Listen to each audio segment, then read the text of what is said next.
تو خوشحال کر اپنی مخلوق پر رحم کر رحم کر اللہ اللہ۔ حضرت حسن بصری رضی اللہ تعالیٰ عنہ فرماتے ہیں اپنی توبہ کا واقعہ، فرماتے ہیں کہ میں امیر کبیر شخص تھا اور بصرہ کے بازاروں کے اندر دکھی پریشان لوگوں کی مدد کے لیے بھی نکلتا تھا۔ ایک دن میں بازار میں جا رہا تھا کہ ایک خاتون مجھ کو نظر آئی، اتنی خوبصورت جیسے چاند کا ٹکڑا ہو۔ میں نے مسلسل اس کی طرف دیکھنا شروع کر دیا۔ اس نے کہا اما تستحی، تجھے حیا نہیں آتی، مجھے دیکھے جا رہے ہو؟ کہتے ہیں میں نے کہا ممن، کس سے حیا کر؟ تو اس عورت نے کہا فَمَنْ يَعْلَمُ خَائِنَةَ الْأَعْيُنِ وَمَا تُخْفِي الصُّدُورُ، اس سے حیا کرو جو دلوں کے بھید جانتا ہے، جو آنکھوں کی خیانت کو جانتا ہے، اس سے حیا کرو۔ کہتے ہیں یہ بات تو بہت بڑی تھی، لیکن اس کا حسن ایسا تھا کہ مجھے اس کے باوجود اس کی طرف رغبت رہی اور میں مسلسل اس کو دیکھتا رہا۔ اس نے پھر مجھے کہا کہ کیا معاملہ ہے کہ تم میری طرف دیکھنا چھوڑتے نہیں ہو، کون سی چیز پسند آئی؟ تو کہتے ہیں میں نے اس کو کہا کہ تیری جھیل سی آنکھوں میں ڈوبنا چاہتا ہوں اور یہ میرے لیے ایک باعث کشش ہے۔ اس نے کہا تم رکو، شاید تمہارا مطلوب پورا ہو جائے۔ میں وہاں رکا اور وہ اپنے گھر چلی گئی۔ تھوڑی دیر کے بعد اس کی خادمہ تشت کے اوپر کپڑا ڈالا ہوا ہے اور میرے طرف بڑھایا۔ کہتے ہیں میں نے جب کپڑا اٹھایا تو اس کے اندر اس کی دو آنکھیں تھیں اور اس کے اوپر لکھا ہوا تھا کاغذ کے ٹکڑے پہ لا اريد عینا یفتتن بسببها احدا، میں ان آنکھوں کو رکھنا ہی نہیں چاہتی جس کی سبب سے ایک مومن فتنے میں پڑ جائے۔ کہتے ہیں کہ میں نے اپنی داڑھی کو پکڑا اور زاروں کے تار رونے لگا۔ میں نے کہا اے حسن بصری تو اس عورت سے بھی گیا گزرا ہے، اتنا خوف اس کے سینے کے اندر؟ کہتے ہیں میں داڑھی کو پکڑ کے زاروں کے تار رویا اور گھر چلا گیا۔ ساری رات میں نے توبہ میں گزاری۔ جب صبح کا سپیدہ طلوع ہوا میرے دل میں خیال آیا جس نے اپنی آنکھیں وار دی اس سے بھی تو معذرت کر رہا ہوں، اللہ سے تو معافی مانگی۔ کہتے ہیں کہ میں صبح اٹھا اور جب اس عورت کے گھر کے دروازے کے قریب پہنچا تو اس کا جنازہ نکل رہا تھا۔ میں پھر بڑا پریشان ہوا، واپس آیا، سارا دن مشکل میں گزارا۔ رات جب میں سویا تو وہ عورت مجھے خواب میں ملی۔ میں نے کہا کہ مجھے کوئی وصیت کرو، تو اس نے کہا اذا خلوت فاذکر اللہ، میں تجھے وصیت یہ کرتی ہوں جب تم تنہائی میں ہوا کرو تو اللہ کو یاد کیا کرو۔ وَإِذَا أَصْبَحْتَ وَأَمْسَيْتَ فَاسْتَغْفِرِ اللَّهَ وَتُبْ إِلَيْهِ، اور جب تم صبح کرو یا شام کرو تم استغفار پڑھا کرو اور اللہ سے توبہ کیا کرو۔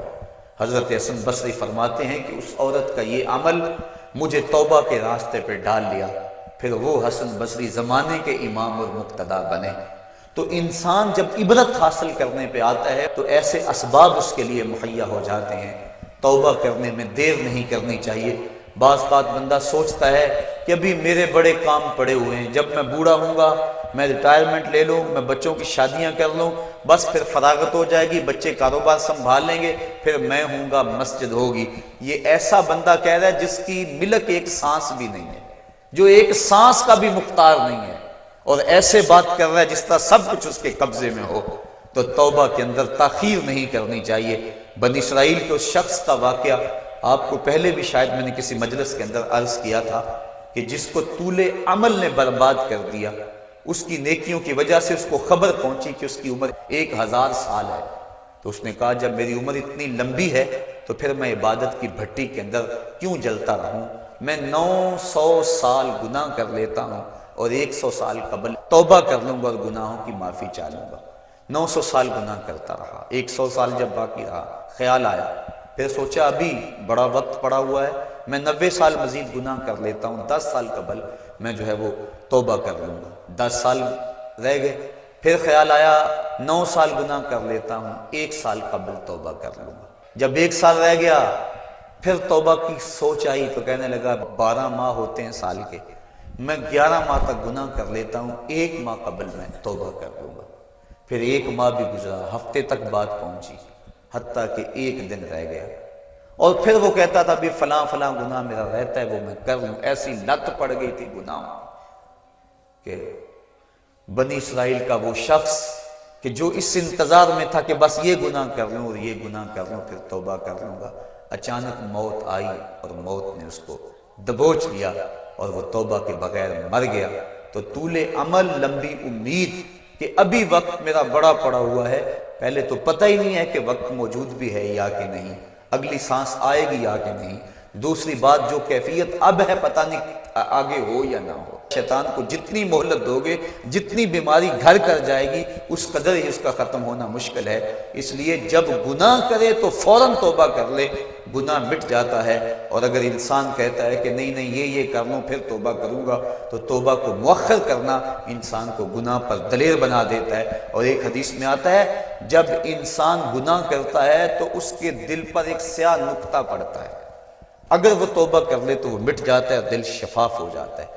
لیکن اگر وہ توبہ نہ کرے پھر دوبارہ گناہ کرے تو دل پر ایک اور سیاہ نقطہ پڑ جاتا ہے، پھر وہ گناہ کرتا رہتا ہے اور دل کے اوپر سیاہی پھیلتی رہتی ہے، حتیٰ کہ ایک دن آتا ہے کہ پورا دل اس سیاہی کی لپیٹ میں آ جاتا ہے، اور جب پورا دل سیاہ ہو جائے پھر گناہ کر کے بھی اس کو ندامت اور شرمندگی نہیں ہوتی۔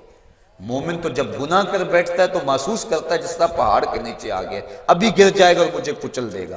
اور منافق یہ سمجھتا ہے گناہ کرنے کے بعد کہ بدن پہ مکھی بیٹھی تھی، ہلکے سے اشارے سے میں نے اس کو اڑا دیا، وہ مکھی کے بیٹھنے جیسی کیفیت کا احساس کرتا ہے منافق۔ تو جب دل سیاہ ہو جائے تو بندہ گناہ پہ گناہ کرتا ہے، زندگی گناہوں سے لتھڑی ہوئی گزرتی ہے لیکن توفیق توبہ نہیں ملتی۔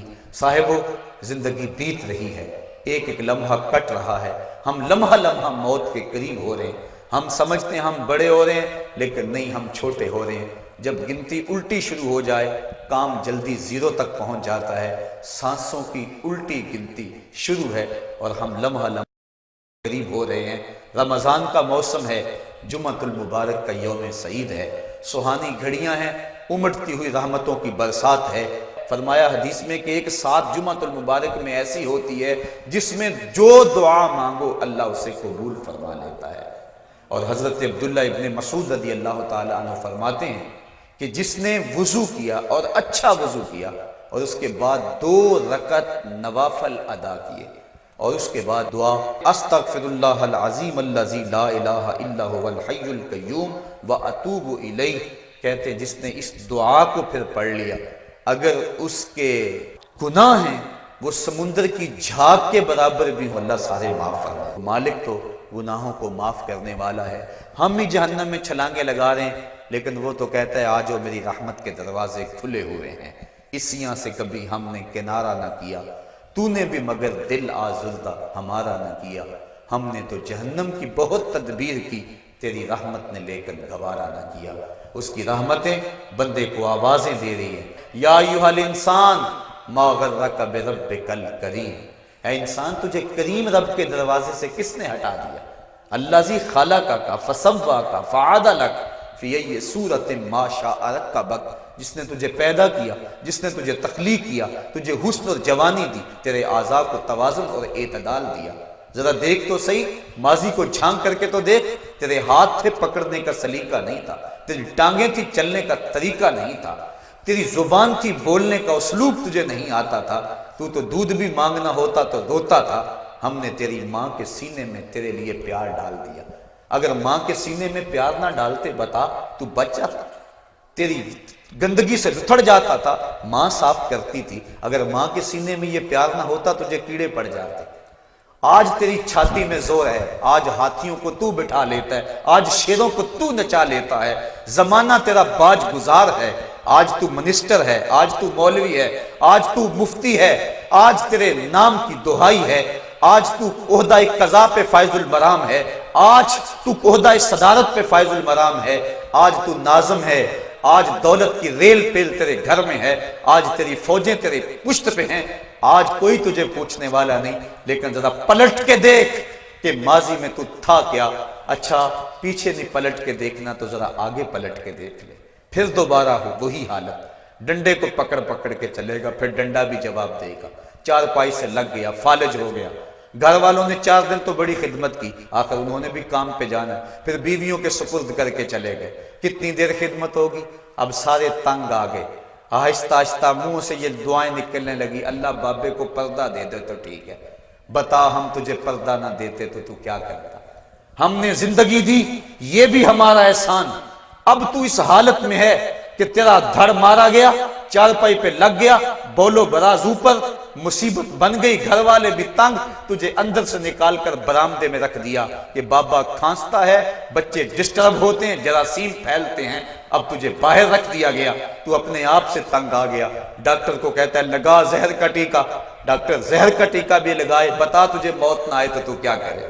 ہم نے تجھے زندگی دی، یہ بھی ہمارا احسان، فَأَمَاتَهُ، ہم نے تجھے موت عطا کی، یہ بھی ہمارا احسان۔ فَأَقْبَرَهُ، اگلی کہانی بھی سن، کتا بھی تو مرا تھا، گھسیٹ کے روڑی پہ نہیں ڈال دیا؟ بکری بھی تو مری تھی، گھسیٹ کے روڑی پہ نہیں ڈال دیا؟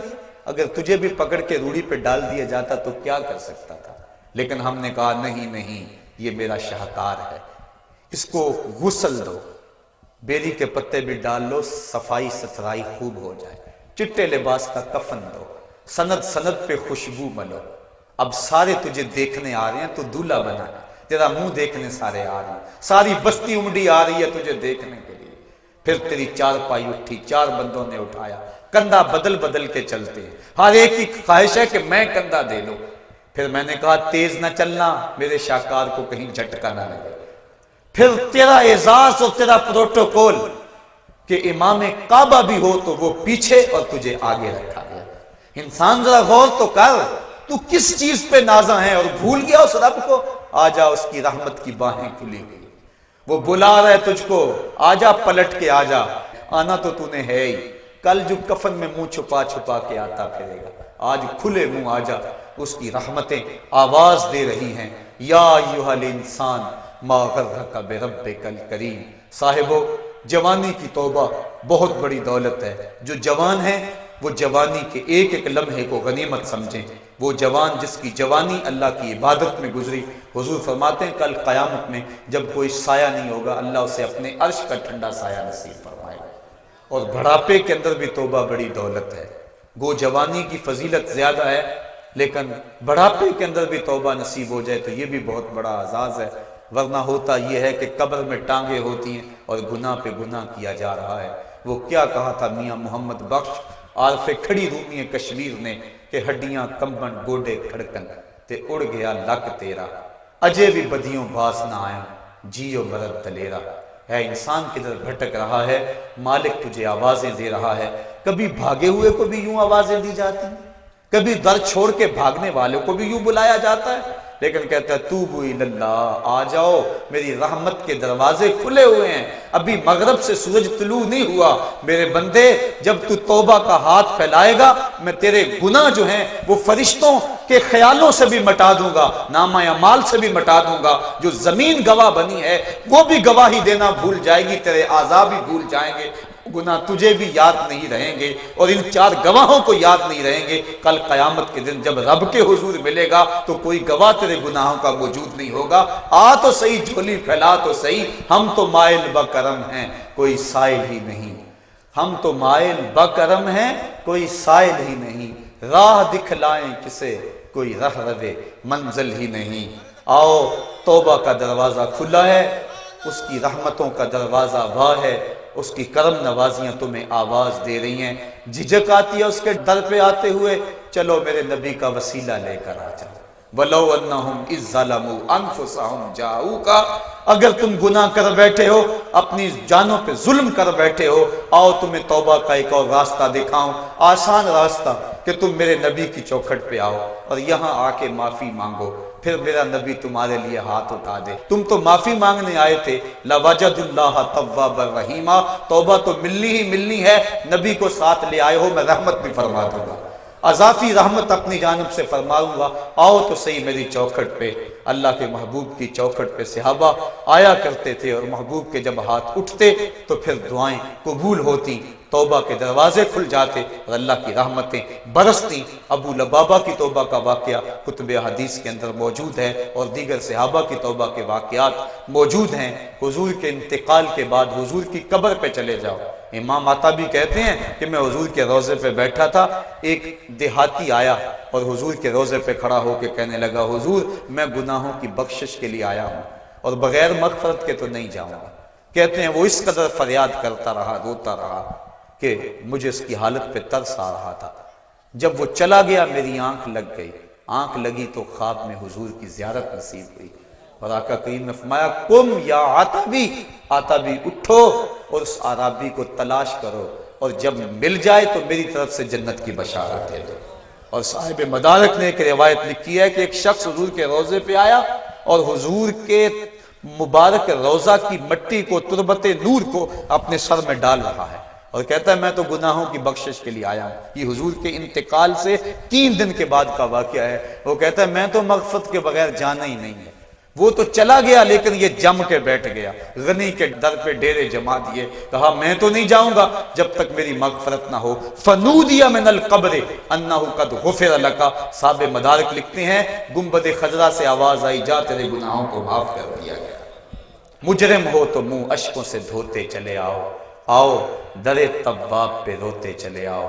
قرآن میں مذکور ہے بخشش کا طریقہ، سرکار کی دہلیز سے ہوتے چلے آؤ۔ آفاق کے ہر گوشے میں قرآن سنا کر دم لینا،